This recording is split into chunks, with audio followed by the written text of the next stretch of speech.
This is Monkey World in Dorset, the largest ape and monkey rescue centre on the planet. Today on Monkey Life, Orang-utan Aris needs surgery. His knee injury is worse than expected.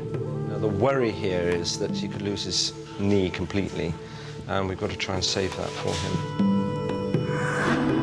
Chimps Patricia and Hananya finally kiss and make up. And Seamus is in for a shock when he meets big male Paco.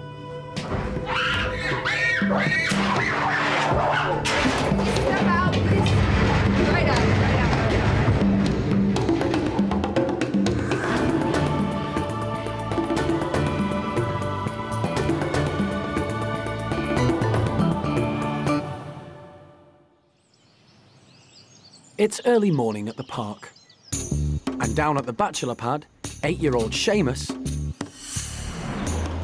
has woken up in his new home for the first time. Yesterday, he left the chimp nursery and moved in with the Bachelor boys. His meeting with old friend Turkish Charlie went well, so they were left together overnight. This morning, the pair are still at ease with each other, so animal manager Jeremy is keen to introduce Seamus to the next Bachelor, 16-year-old Paco. Paco may look big and scary, but Jeremy knows all the Bachelors very well, and he's got a plan. Paco's quite a nice, fair sort of character, really. He's ambitious, he's very bright. As chimps go, he's quite a good politician, and that's hopefully going to be to Seamus's advantage. And there's another important reason for Seamus to meet the big male.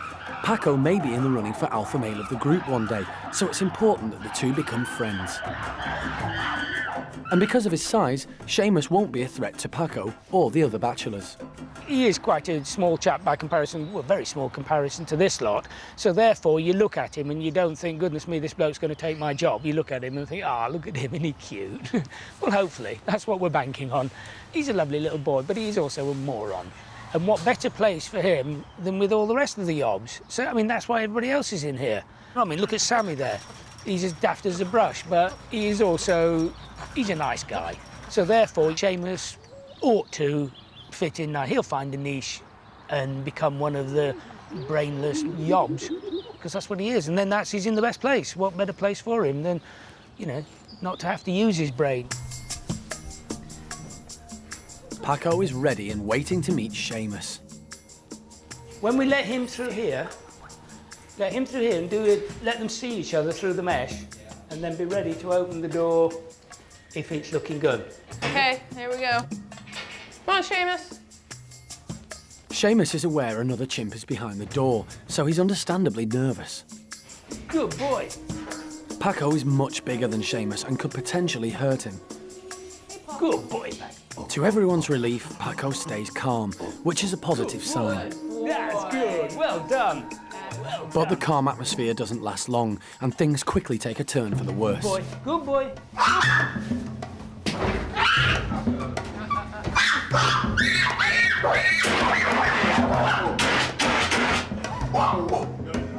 Yeah, let's just see what happens now. See if they calm. A fire extinguisher is used to break up the meeting. The harmless CO2 gas and the noise is enough to make Paco back off. And he came in. If Seamus hadn't have screamed, we might have been okay, because Paco came in big but not attacking. So if Seamus had just sat there and stuck his lip out and said hello, we might have been okay. But as it was, Seamus was scared. Perfectly reasonable, perfectly normal.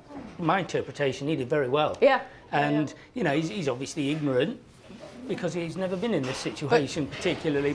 Paco's a little bit of a, we don't know what to expect from him because he's sort of reached maturity now. He's all grown up. He wants to impress, he wants to prove his point, look at me, how big I am. And he clearly thought, this is a good person to demonstrate on. But everybody's good, and now we'll reassess. We fall back on bringing in all of the easy guys. And later, Seamus meets the first of the easy guys, Spanish Charlie. But his experience with Paco has made him nervous. Because right now he's scared of everything. A door opens and he's like, oh my God, what's going to happen there? And it looks like even the easy guys are difficult. Right out, right out, right out, right out. And Orang-utan Aris needs urgent surgery. He has a serious bite wound on his knee. It's not until it gets really bad do you see the symptoms, and then, obviously you don't have much of an insight into the inside of his knee.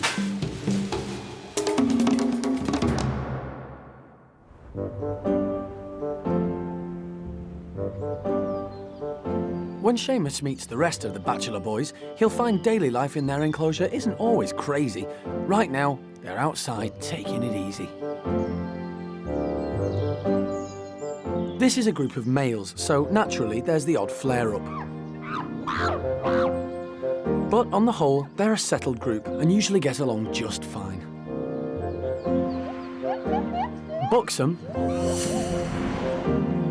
is a boisterous and occasionally aggressive chimp, but not today. Today he's in the mood for grooming and he's focused on 27-year-old Charlie. Charlie takes life slowly and he's only too happy to be pampered by Buxom.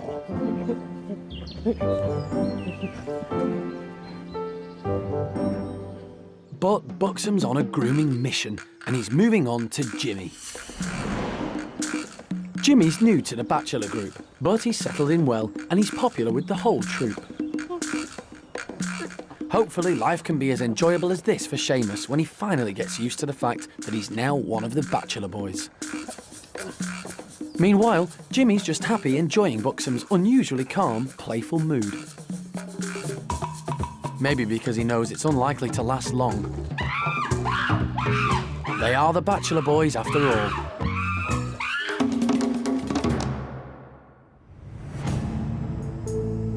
Over with the orangutans, there's concern for 4-year-old Aris. Yesterday, the primate care staff noticed a bite wound to his knee.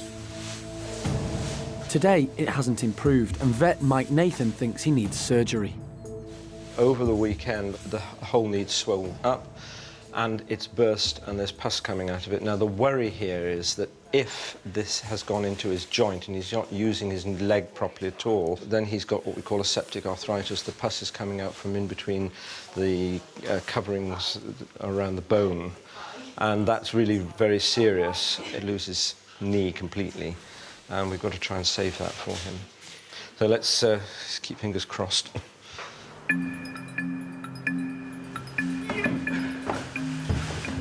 Aris will need to be sedated before Mike can take a look at his leg. The easiest and least stressful way is for animal manager Jeremy to use a blowpipe to inject Aris with anaesthetic. But he needs to be 100% sure of his aim before he takes the shot.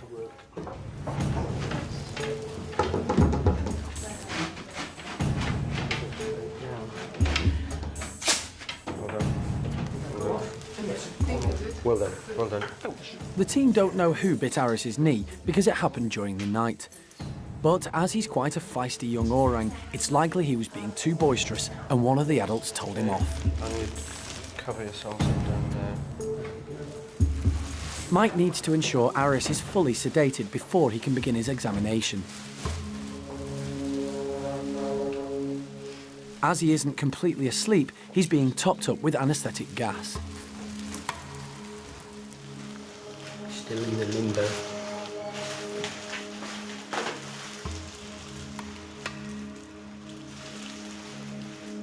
Mike's first job is to shave the hair around the wound. This will allow him to get a proper look at the infected area.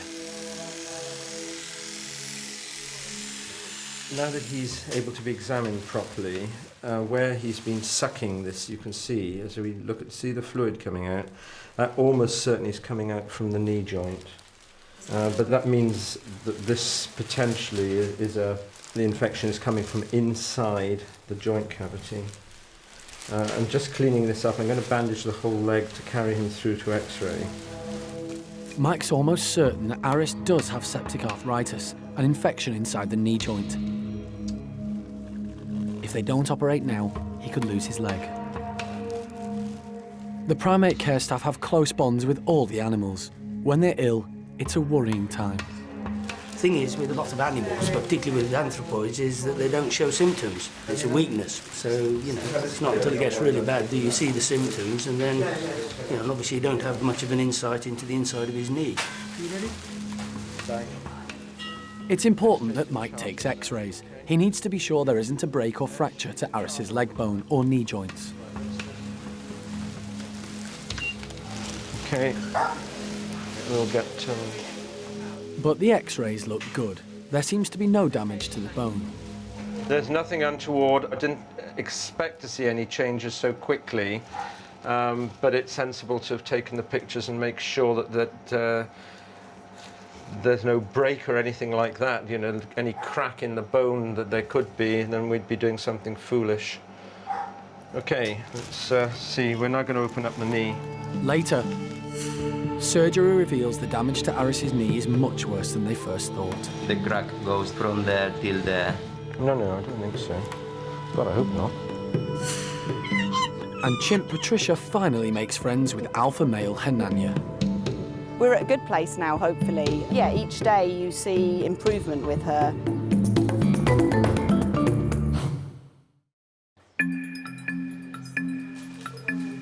Okay. At Monkey World's local vet surgery, Mike Nathan is ready to operate on Orang-utan Aris following a bite wound to his knee. On the operating table, Mike has bandaged Aris's leg, leaving just the wound area uncovered. This will prevent the infection spreading. Can you hear? It's not the infection outside the joint that you're worried about, it's the infection inside the joint. With the area shaved, it's clear to see that Aris did get bitten by one of the other orangs. Right, let's see where this goes if we can. Right, I'm going to incise down the side here. Mike needs to make an incision to the side of Aris's knee so that he can clean out the infected area. I know I'm right in terms of what's come in and out of this, which is joint fluid. And I've now got to flush this out, and then we suture it back together again. Right, you ready? The area will be flushed out with saline solution, which is salt water. This will hopefully clean out all the infected pus and joint fluid. Thank you. As a precaution, Mike's called in his veterinary partner, Dr. Cesar Sastre, who has more experience in bone joints. I just want your opinion. But Cesar immediately spots a serious problem not picked up by the x-ray. All right. It's a split. No, I don't think so. God, I hope not. No. Hang on, I haven't seen that. You may be right. There's always that There's a line in there. a line across How there. old is this? Oh, this is a baby, no? Yeah, I'm not going to do. Okay. There's a little crack, isn't there? Yeah, You're it quite is. right. Despite the x-rays appearing normal, Cesar has found a crack in Aris's Yeah, bone. right there. Ah, the crack goes there, from there till there. Too widely. But that- Does this mean the injury is more serious than Mike first thought? And Alison is surprised by Spanish Charlie's reaction when he meets Seamus.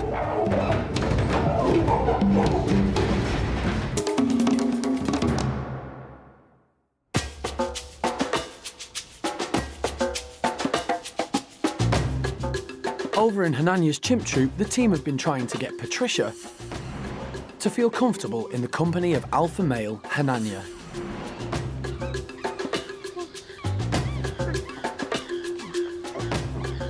Making friends is a very important part of chimp life, but Patricia and Hananya just didn't get along, so they had to be separated. But they've been gradually reintroduced over the past 2 months. And now it looks like their relationship has finally turned a corner. Patricia's wary, but she is letting Hananya get close to her. This is a very big step in the right direction. She does really like Hananya and she wants to be near him, but she was always quite anxious in his company and not quite sure how to respond to him and what was the best way to really build the relationship between herself and Hananya. Although she recognised that he was the leader, she wasn't sure the best way to approach him, and so she wanted to build a relationship with him, but she couldn't get over the anxiety of, I suppose, how much bigger he was in comparison to her. She was always very aware of where he was, and she took all the displays very personally. Rather than just getting out of the way, she would scream in anxiety, and that would then unfortunately draw attention to herself, which was the last thing that she wanted to do. The park never gave up on Hananya and Patricia, and it's starting to pay off. All Hananya ever wanted was for Patricia to show him a little respect as her leader. And by presenting her rump to him, she's doing exactly that. In turn, Hananya puts his finger in Patricia's mouth, which shows he trusts her not to bite him. And offering her face like this is a sign of ultimate trust. Patricia and Hananya are finally getting along. And now she's allowing him to get close and showing him respect, he should stop harassing her. We're at a good place now, hopefully. There's been very few incidences between Hananya and Patricia, and we've seen a lot of very subtle but very important improvements in Patricia's behaviour.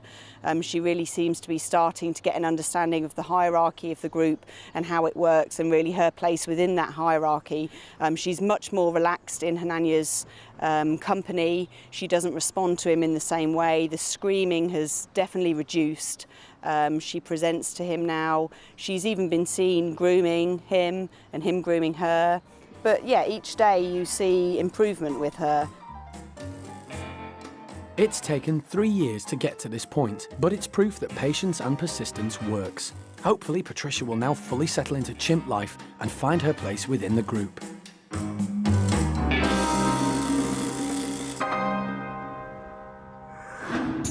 Back in the pavilions, Seamus is still getting along well with Turkish Charlie, but it's time to meet the next of the bachelors, Spanish Charlie.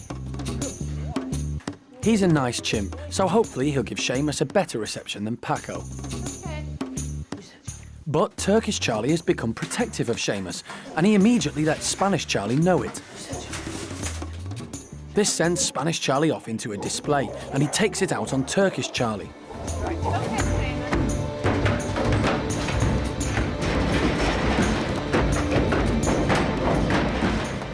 Seamus wisely backs off. In fact, everyone backs off in the hope Charlie will calm down. Step out, please. Right out.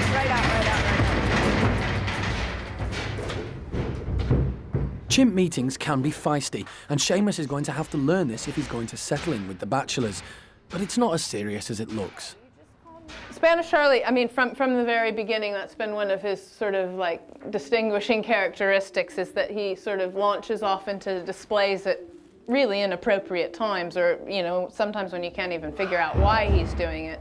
So, you know, if Seamus can learn from this that you can be a big male, you can display, you can make a heck of a lot of noise, and you know what, you can even run by and slap me once, but that's not the end of the world. That's basically desensitizing Seamus, because right now he's scared of everything. A door opens and he's like, well, my God, what's going to happen there? Now Spanish Charlie has calmed down, the two Charlies are happy to forget the whole thing and enjoy playtime. But Seamus isn't used to Spanish Charlie's outbursts, so he's backed off into another bedroom.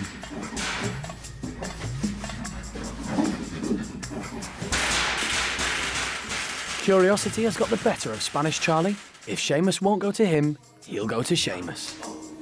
Good boy. That's good. Well done. Charlie went up, actually gave him a really nice hug. That was good. And then he started sort of pushing him around a little bit, and then Seamus gave out a little yelp. But when he did, Spanish Charlie backed right off. Oh, sorry. And Seamus was a little bit surprised and pleased by that. So that was a good step. We'll be able to leave the three of them together overnight now. Seamus loves to have fun, so hopefully the two Charlies' play session will soon be too much for Seamus to resist.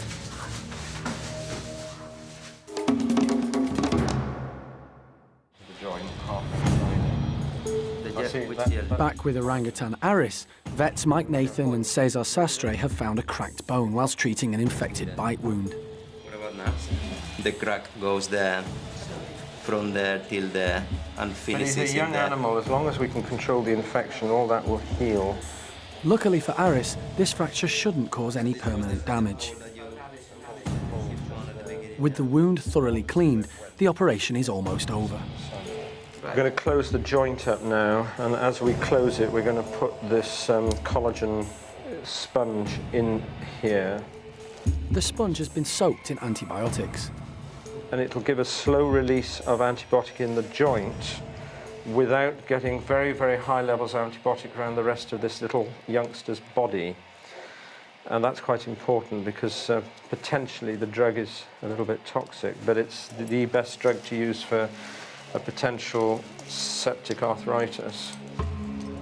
Part of the longest ligament. Yeah. At this point, a human patient would have a special tube inserted so the wound could be regularly drained and flushed out. Aris can't have a tube because he wouldn't tolerate it, so Mike needs to be as sure as he can that he's flushed out all the infection. Right, we've just closed it all up, and that will hopefully make Aris feel a lot better. The sponge should last several weeks. It'll eventually break down and disappear. Yeah. Right, that's it. That knee's going to swell up. It's going to be painful. We've given him some local anaesthetic there, and then we hope that's it. He'll always have arthritis in that knee, but they're incredible. They can grip with everything. He's quite a powerful animal. Mike is happy that the operation has gone well. Aris will now be taken back to the park to recover, and he'll receive lots of TLC from the primate care staff. Next time, it's a Monkey Life special in Chile, South America. The team have joined forces with the military to fly 88 capuchin monkeys to Monkey World. It'll be the park's most challenging rescue ever. It's never been done before, nothing like it has been done. The whole mission that we've taken on is really nobody in their right mind would take it on. And for the 4 capuchins already living at the park, their lives will never be the same again.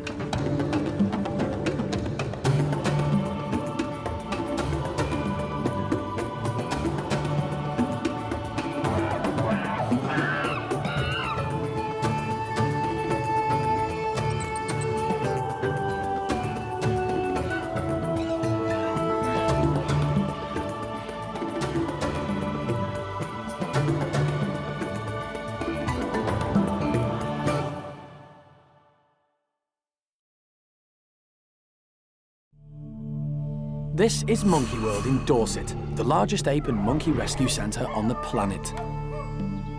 Today's programme is a Monkey Life special in Chile, South America. The team have joined forces with the military to fly 88 capuchin monkeys to Monkey World. It'll be the park's most challenging rescue ever. The whole mission that we've taken on is really nobody in their right mind would take it on. And for the 4 capuchins already living at the park, their lives will never be the same again.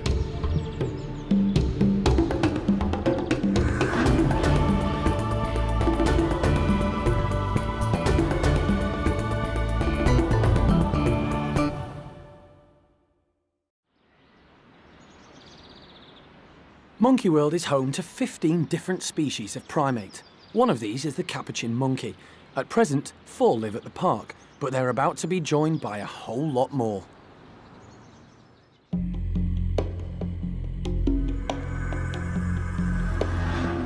7,000 miles away, in South America, Park Director Alison and Animal Manager Jeremy are preparing to start the biggest rescue mission in the history of the park.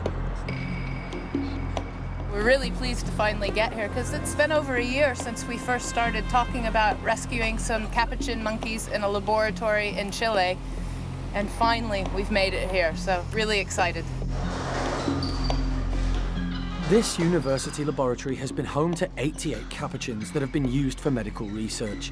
Studies have now finished, but these primates are institutionalized and can't be released into the wild. So, Monkey World has stepped in. But this rescue mission has been fraught with difficulties.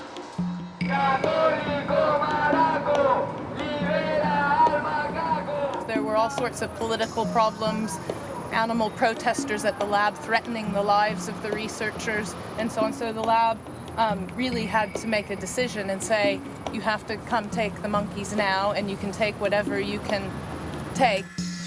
The Monkey World team had planned to transfer the capuchins gradually in smaller groups, but those plans have now changed. All 88 are to be moved at once. It's a massive task, and today, Alison and Jeremy are going to meet the monkeys for the first time. Well, what we're trying to do is get a basic assessment of what everybody's mental state is, and also, of course, any physical problems or any management husbandry problems. Some individuals don't take anesthetic well. Some individuals, you know, are a little bit crazy. Running in circles around the cages can be typical behaviour for monkeys kept in small environments. The abnormal behavior doesn't bother us so much because it's quite likely that when we get them out of this environment and into a new environment, that might all go away. The staff here are worried about their safety and don't want to be recognised, but it's clear to the team that, although the conditions here are very basic, the monkeys have been looked after well and their overall physical state is better than expected. You know, a lot of the worries for me when I came here would be to the husbandry that they've had. And just looking at the way these people are with the animals, they clearly are really caring people looking after the animals in this situation. And that's really going to make our life so much easier when they get back to Monkey World. I mean, it's not going to be easy by any standards, but it could make something possible rather than impossible. Later, things take a turn for the worse for one of the capuchins, and he needs emergency surgery. And the team discovers there might not be enough room to get all the capuchins on their rescue plane. Alison and Jeremy have a tough decision to make. Jeremy and I are trying to think that if we have to leave half a dozen behind, which ones are the candidates that would have to remain.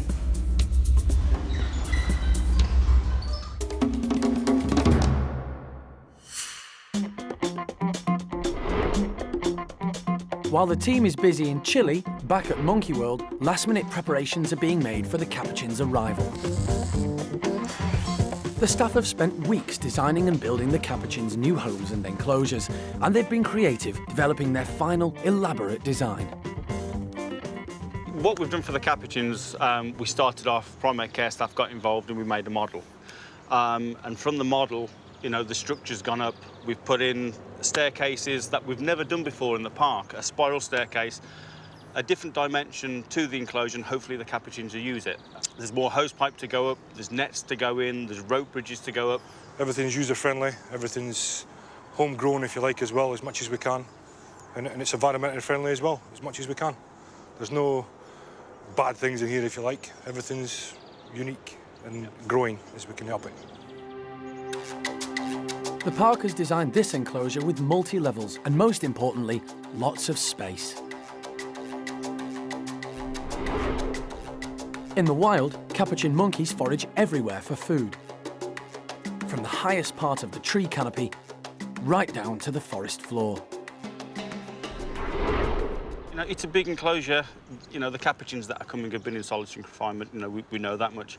You know, but as Monkey World has always done, you know, we will always give as much space as possible that we can afford for any species in the park. And I think this is just going to be absolutely wonderful. You know, it's a new lease of life.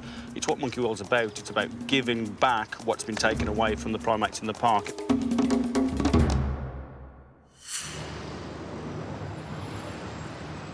Back in Chile, it's day 2, and the enormity of the task is starting to sink in. The whole mission that we've taken on is really nobody in their right mind would take it on. I mean, it's never been done before. Nothing like it has been done.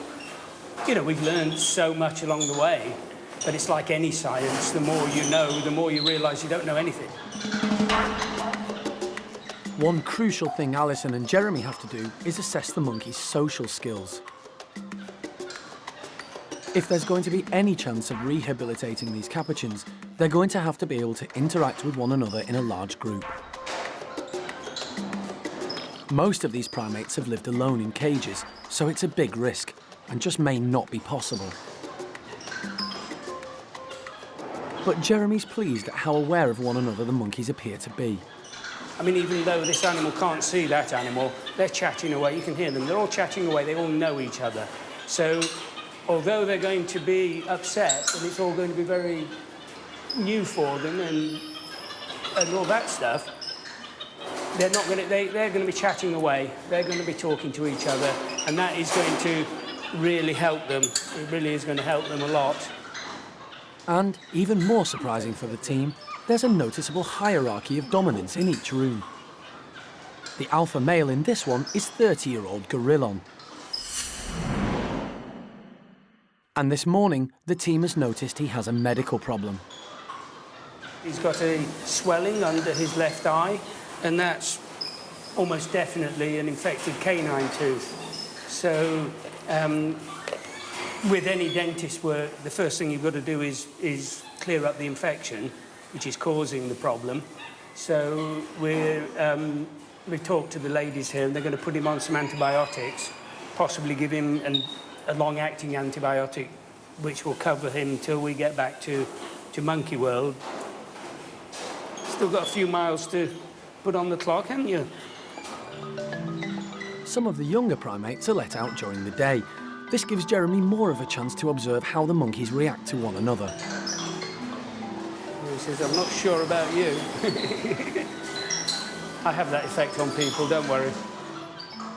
But he's dashing about all over these cages with the other animals in, and nobody's going for him. Nobody's biting his fingers or toes or tail or anything.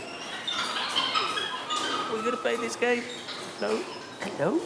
No, he says no.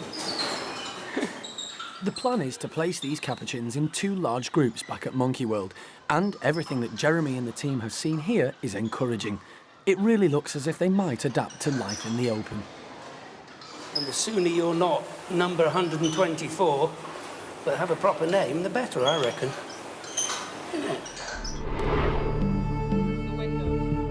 it? Coming up, the transportation of the capuchin monkeys to England is being organised by the Chilean Air Force. But will all 88 be able to get on board the military aircraft?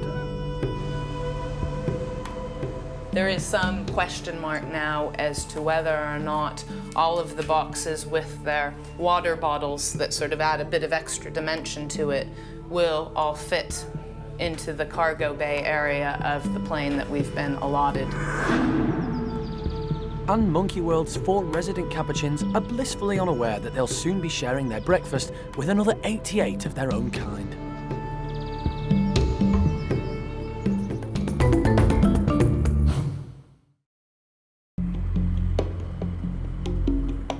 In South America, the Monkey World team is facing a major problem with its mission to rescue 88 capuchin monkeys. The Chilean Air Force have offered to fly all the monkeys at once in a huge military aircraft. But they think there may not be enough room on board for all the transport boxes. There is some question mark now as to whether or not all of the boxes with their water bottles that sort of add a bit of extra dimension to it will all fit into the cargo bay area of the plane. So we just now need to make a decision of, will they actually fit into the space provided? Otherwise, there might actually have to be some individuals that are left behind. So why everybody is out there sort of discussing boxes and dimensions of cargo holds right now, Jeremy and I are sitting down with all of the notes trying to think that if we have to leave half a dozen behind, which ones are the candidates that would have to remain.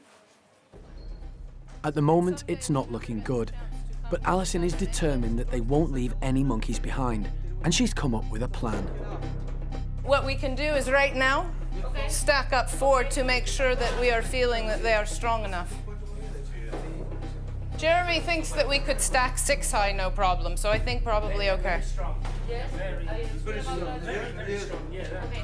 Because it looks like we're going to be racking and stacking them a bit, but it's totally okay because we have very deep sort of trays underneath everybody and good ventilation all the way around. So and these legs on the bottom, perfect. These legs on the bottom will be great for airflow. For airflow and everything. Yeah. You know, that's quite a gap. Some of the capuchins live as a pair, so in order to save more space, they'll be allowed to travel together. By saving every inch of space they can and stacking the travelling boxes, Alison, the Monkey World team and the Chilean Air Force finally managed to work out how to fit all 88 monkeys on board. So not only are we going to be able to look in everybody's eyes in every single box for the entire journey, we'll be able to give them extra water and just meet their needs. So these guys have really outdone themselves. It's going to be a brilliant journey.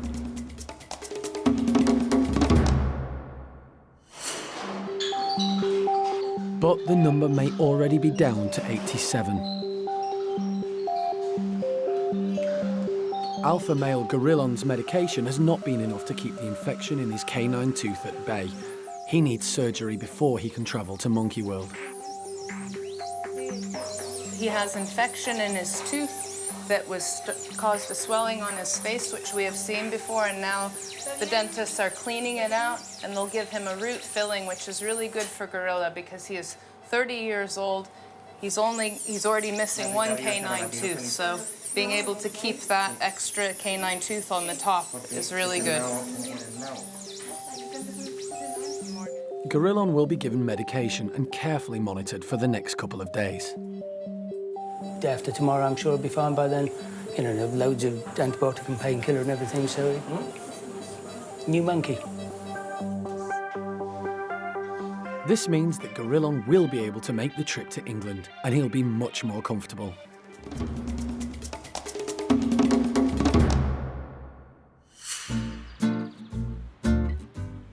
Back on the other side of the globe, the 4 capuchin monkeys who already live at Monkey World are blissfully unaware of the new arrivals headed their way. It's breakfast time, and today their fruit is being served with a difference, in jelly-filled bottles. Each of these 4 monkeys has a very different character, and nothing shows this more than when there's food on offer. First out is female, Terry.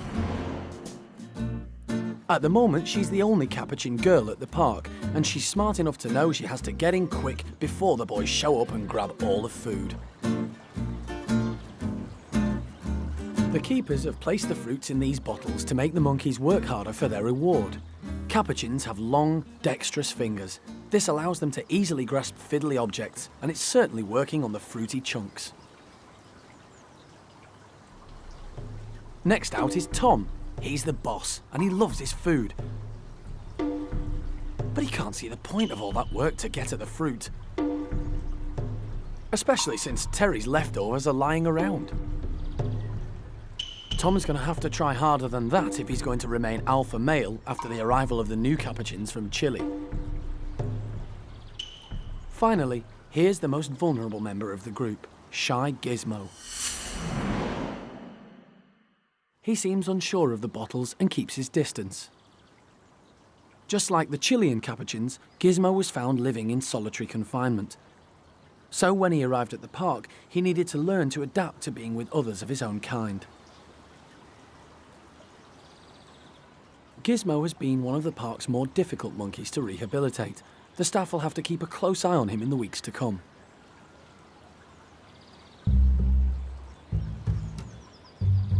Tom's decided to move on from the leftovers and have a go at a bottle himself. Capuchin monkeys are the most intelligent of all the South American primates, but this all seems a bit too taxing for Tom.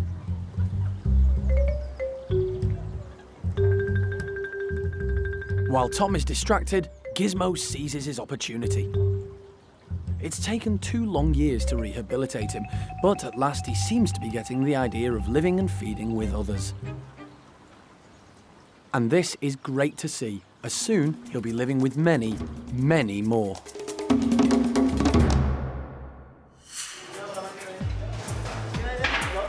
In Chile, the mission has started to get all 88 capuchins ready and into their travel boxes.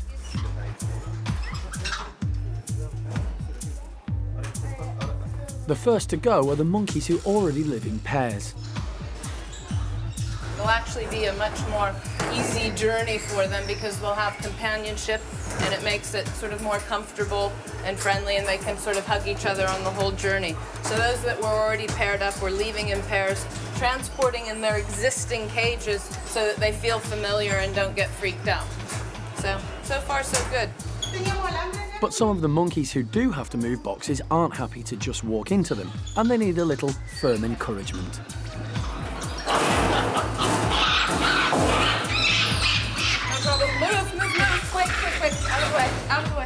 But that girl didn't want to go. And you get to a point when you've got to do something, and don't mess about.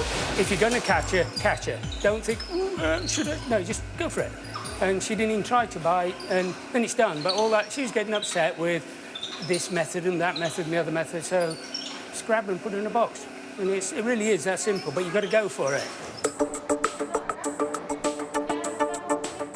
The job of loading the boxes onto the transport lorries has begun. The capuchins have not been sedated because it's dangerous to transport an animal unconscious. It's also less stressful if the monkeys are fully aware of everything going on throughout the journey. And everybody's made the transition down into the truck really well. It's been a really nice, calm move, so it's a good start, really good start.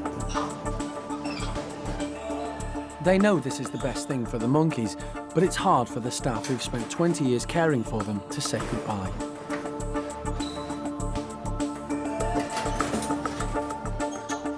"87 capuchins are boxed and ready to go. There's just one chap left. Gorillon has recovered well from his tooth op. Don't worry, you're coming as well. We're not going without you, old man. No, we're not coming without you. Yeah, you're looking pretty good, aren't you? A bit confused about what's happening now. Yes, you are. So obviously we've still got to keep up the antibiotic and the TLC, and he'll be fine. See you in a bit. For many of the capuchins, even just the trip to the airport will be the first time they've experienced the outside world. And once they get to the park, it'll be the first time they will have ever seen daylight. Yeah, it's sort of amazing to think that these guys have never been outside in their lives, a lot of them. So this is the first feel of fresh air. Most of them are pretty calm, actually. You see, they're just sort of curious looking around, and I'm actually impressed how calm they are, considering that they've never been outside of that lab before.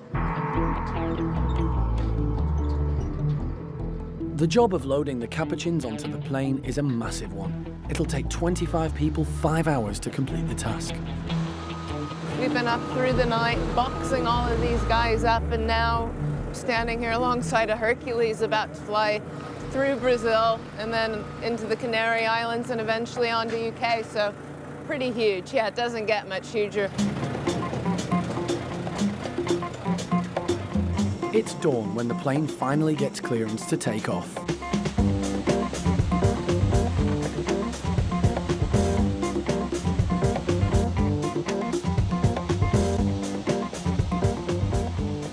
And once in the air, it's back to business for the team.